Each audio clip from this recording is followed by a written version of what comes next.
ফলস্বরূপ আনন্যাচারাল পজিশনে গিয়ে হ্যান্ডবলটি হয়েছে।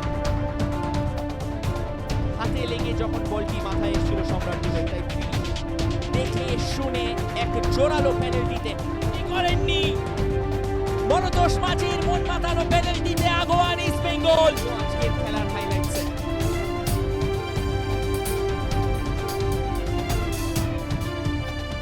মাঠে নেমেছিল এবং প্রথম কিন্তু ইস্ট বেঙ্গল আক্রমণে ঝড় তোলে। একের পর এক আক্রমণ আসা শুরু হয়, কখনো দূরপাল্লার শটে, কখনো দুটো প্রান্তকে ব্যবহার করে। দেবদত্ত দেশ একটা দুরন্ত ভলি রেখেছিলেন এবং আকাশ হেম নামের অসামান্য একটি শট।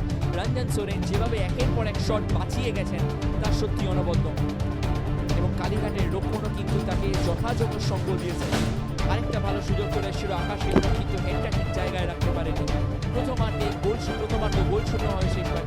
দ্বিতীয়ার্ধে আরও আক্রমণ তুলে আনা শুরু করে ইস্ট বেঙ্গল। দ্বিতীয়ার্ধের শুরুতে কিন্তু একটু ফিজিক্যাল হয়ে যায় এবং তারপর রঞ্জন সোরেন একের পর এক যেভাবে সেভ করে গেছিলেন, না হলে কিন্তু খেলার পরিণাম সম্পূর্ণরূপে ভিন্ন হতে পারত। সত্যি আজ ভয় ডরে যে ফুটবলটা ফেলে গেছেন রঞ্জন সোরেন, তা সত্যি অনবদ্য। আজকে তিনি না থাকলে ইস্ট বেঙ্গল কিন্তু অনেক আগে গোল পেয়ে যায়।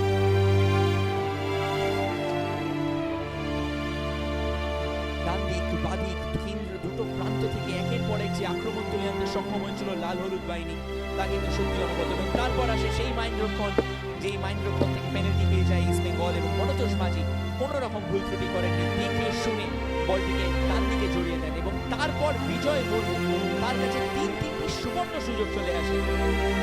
আরেকটি দুরন্ত সেভ এই জায়গায় রঞ্জন সোরেনের এবং দুবার ফাঁকা জালে বল তুলতে ব্যর্থ হন এবং তারপর একটি অনবদ্য ইনসাইড করে যে দুপাল্লার শটটি নিয়েছিলেন সেটা ক্রস পিসে লেগে প্রতিহত হন এবং শেষ পর্যন্ত ফুল টাইম এক্সট্রা টাইম।